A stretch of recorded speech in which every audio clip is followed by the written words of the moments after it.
those unsung heroes of the past, for them we'll sing a song. We'll resurrect them from the dead, for they have slept too long.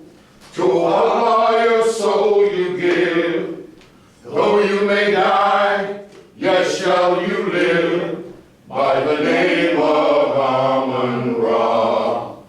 Amun-Ra, Amun-Ra, blessed be the name of Amun-Ra. Ra the ascendant, Ra the resplendent, blessed be the name of Amun-Ra. Remember great Mina and Shu, Mizram, Cush and Kim, Milek and Tekla too. We'll sing a song for them. To Allah your soul you give, though you may die, yet shall you live, by the name of Amun-Ra. Amun-Ra, Amun-Ra, blessed be the name of Amun-Ra. Ra the ascendant, Ra the resplendent, blessed be the name of Amun-Ra. Thank you. In memory of our Rasul, peace be upon him. For without him, this information would not be present. Today's lesson, I'm going to try to teach a lesson of something that I think we have maybe put back on the back burners, and we've forgotten all about it. It was a very big thing at one time. It was so big a thing that people, they were very reluctant to even wear this particular item, anything that dealt with the cotton. So we're going to deal with a subject entitled The Cotton Curse, or Cotton is a Curse, from the Holy Fahmi Gospel. From the city of Ammon, from the city of Ammon, from the city of Ammon, from the world headquarters of the city of Ammon called St. Louis, we bring this message to the nations, to those who are listening to what is being said. As I said, we want to emphasize this particular lesson is dealing with the cotton is a curse mentality. This particular product was so detrimental to our people at one time that they absolutely positively refused to even wear anything that was dealing with cotton. And I know our young brothers and sisters have not taken this into consideration. Some of the things that were attributed to cotton itself. We will expose some of those things and hope that you learn something from that. That this particular thing or this particular cloth was something attributed to a lot of degradation. But I digress, and we'll listen to what this lesson has to say. In the name of the Most High God, the Beneficent, the Merciful, I speak also in remembrance to our Rasul, Paul N. Johnson. I didn't understand that. And that gentleman who's on that phone right there also.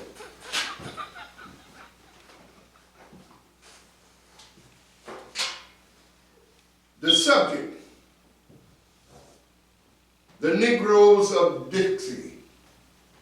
The Negroes of Dixie. Let us travel through the land of Dixie, the state of Mississippi, Alabama, Georgia, and let us not leave out good old Tennessee. King Cotton's inevitable dethronement has come. His rule has been a curse to his subjects. When overproduction caused by greed began to kill the cotton business as a bonanza, the cotton mongrels grew desperate indeed.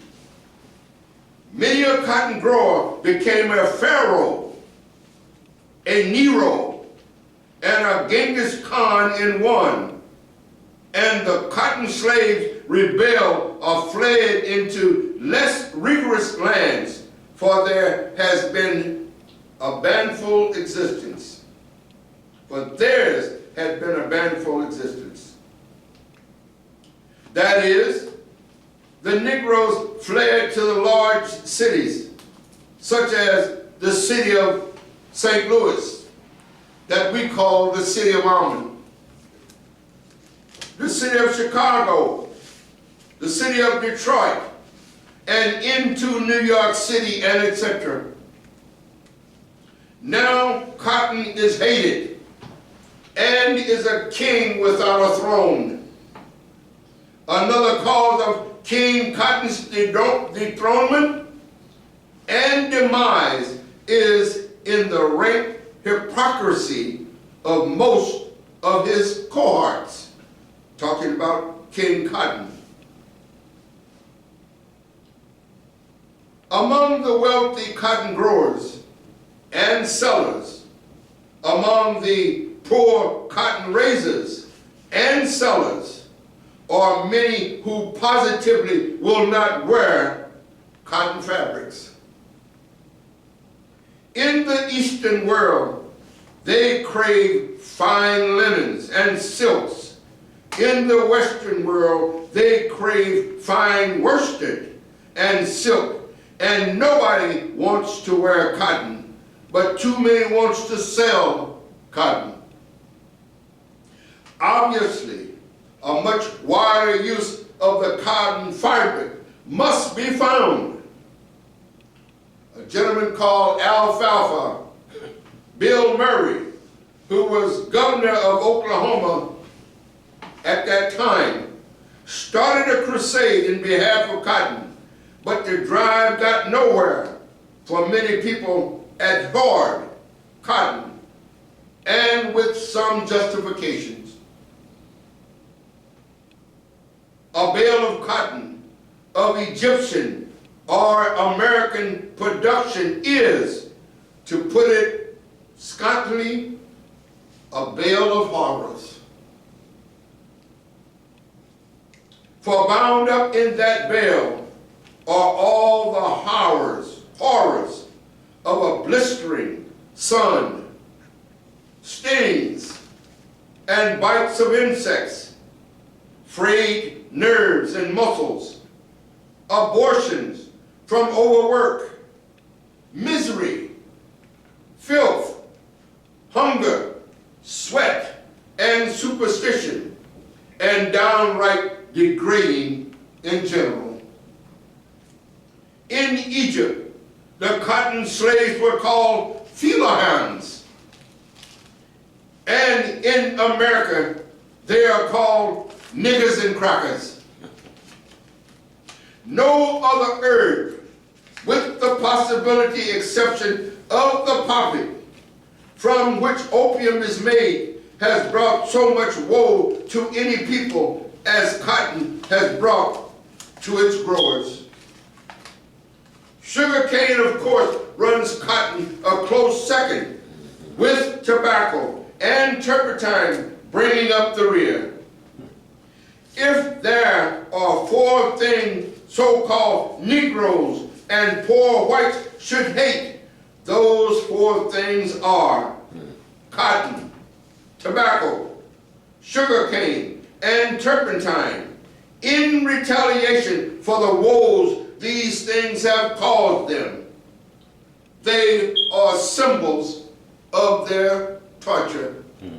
Our young brothers do not know these things. They do not know these things because these things were never explained to them. Now, let us look at the Negroes at the cross. Every time I see a young brother that's got a cross around his neck. This is the thought that comes to my mind. That how heavy is that cross around his neck? That cross is pulling him down. Picture in your mind a so-called Negro on a cross. Picture in your mind. He is on the cross, not to Jesus, but a so-called Negro is on the cross. Now let us look at the Negro at the cross. Take a cross, and at the head of it, put a bale of cotton. Number one. Number two, at the foot of it, put a stalk of tobacco. Number three, at the right of it, put a bucket of pine rosin. And at the left of it, put a stalk of sugarcane. Surround the whole horror with a crescent and a star. Depict upon the cross a crucified Negro or a poor white man, and you will have a perfect symbol of their degradation. For they may well ascribe their downfall to cotton. Opium as a medical product has proven to be a blessing to the mankind in general, but a curse to the Chinese, over 400 million people. What opium has done for the Chinese people, King Cotton is looked at as doing the same thing for the so-called Negro. Cotton as a commercial product has proven to be a blessing to mankind in general, but has proven to be a curse to the people of Africa. What opium has done to the Chinese, cotton in a sense has done it to its friends. King Poppy robbed the Chinese of manhood and incentives for a century. King Cotton kidnapped, enslaved, lynched, impoverished, and kept the many illiterates for many centuries. Cotton laborers might read the 17th verse of the 3rd chapter of Genesis in this manner. And God said unto God said unto Adam, Cursed be the ground for thy sake, thorns also and thistles, and poppy and cotton herbs shall it bring forth to thee. In sorrow shall they work in them all the days of thy life. Take a visit to the cotton growing plantations of today, and you will see, as of now, so-called Negro mothers, heavy with child, dragging duck cloth sacks from 6 to 10 feet long, dragging and even mounting poundage as she gathers the fleecy staple. That particular thing may have changed. We may not see our people dragging these cotton sacks anymore like that, because they have machines today to pick the cotton. But the principle is still the same. As I said, take a visit to the cotton growers' plantations of today, and you will see, as of now, Negro mothers heavy with child, dragging duck cloth sacks from 6 to 10 feet long, dragging an ever-mounting poundage as she gathers the fleecy staple. At the end of the mile-long rows, you will see parked there little black, brown, yellow, and often white babies of these so-called Negro mothers. Some of the waifs will be asleep, while others will be engaged in nuisance battles with gnats, flies, mosquitoes, ants, wasps, and even lizards and snakes. In your mind's eye, visualize the things that have been associated with cotton. And as our people have submerged, after we have come from this particular thing, what cotton has done to us, the same thing that opium did to the Chinese people. It is indeed astonishing to see how much a so-called Negro woman can stand. You will see her there, her taut muscles standing firm like the biceps of a gazebo, her lower lip loaded with snuff, the badge of the Southern democracy, as she treads ox-like up and down the rows. We do not know when and how they got snuffed into the South, but it is a proverb of the Southland that she of the snuff box is every man's girl. And we do not know that snuff has played a violent part in aiding to this democracy of Southern women, both black and white. The dervishes of cotton have debauched women without compunction. It is an old Southern custom for a devotee of the Lent to chase a cowardly Southern Negro, so-called, from out of his bed or pallet beside his own wife, while the devotee takes his fill of love until the morning, while the frightened so-called Negro who scampered out passes the night in some barnyard or a haystack. They took advantage of him. They took advantage of your woman. They had sex with your woman and ran you out of the house, and you had to spend the night sleeping in the hayfield somewhere, all under the banner of this cotton idea.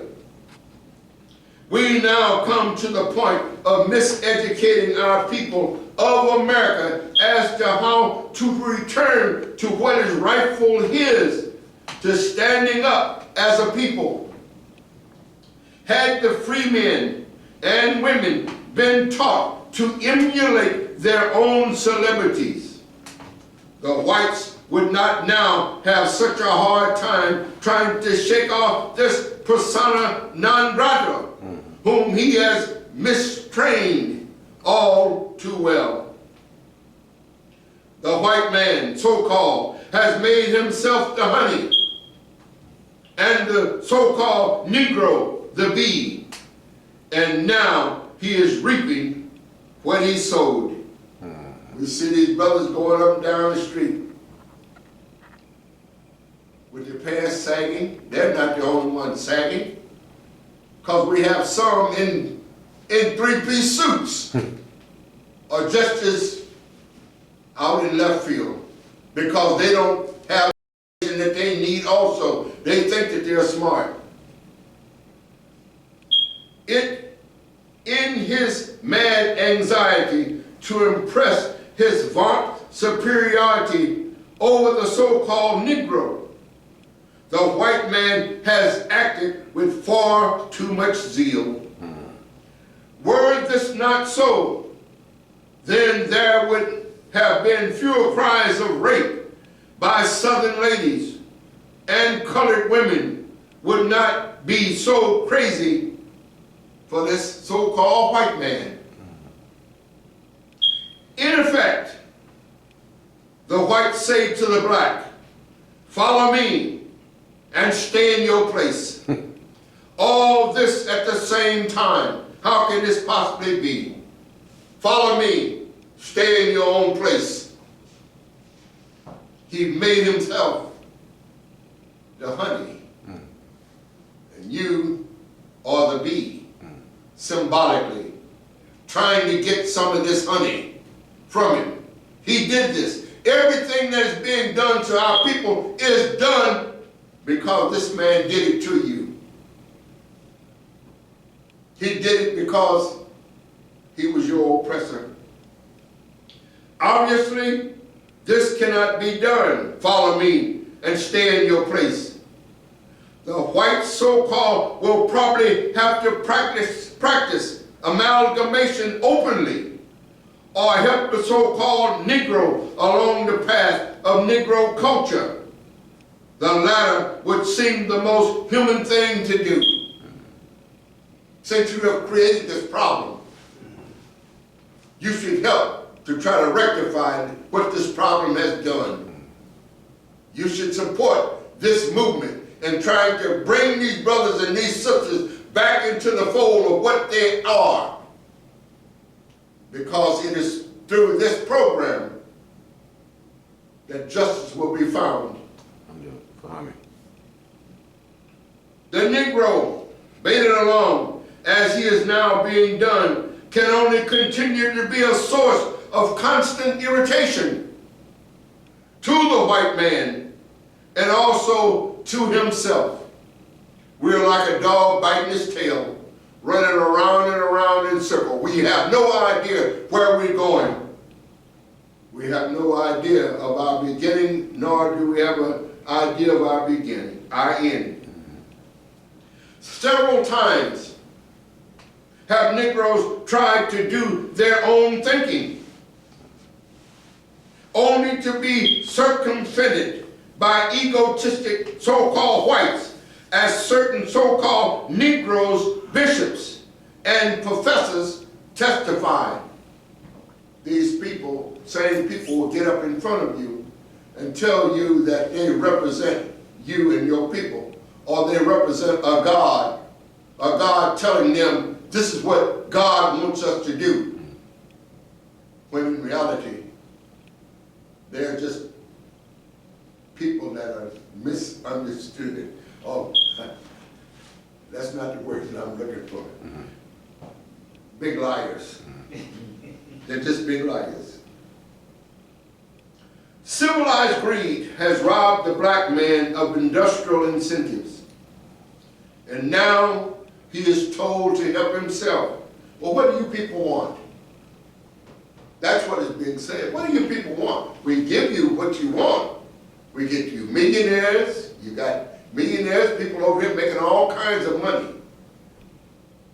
You got education. We give you an education over here. But what they don't teach you is how you can become independent for yourselves. They only tell you how you can become a person who go out and get a job, working on somebody else's job. Civilized greed has robbed the so-called black man of industrial incentives. And now he is told to go out and help himself.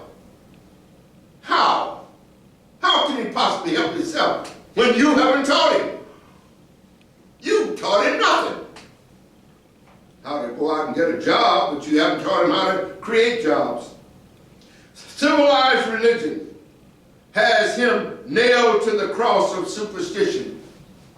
And this cross of superstition we see every time I see this brother with this cross around his neck, or the sister with a cross around their neck. They're just showing this proud to have this around their neck. There is a reason for this. That symbol is your symbol. That symbol has nothing to do with Christianity. It is just a symbol. It is a symbol of perfection. The cross. But the way that they are using that particular cross, saying that this man Jesus was put on this cross, is not the way that we taught it. We taught a different version. Civilized culture has fed him on the crumbs from its table.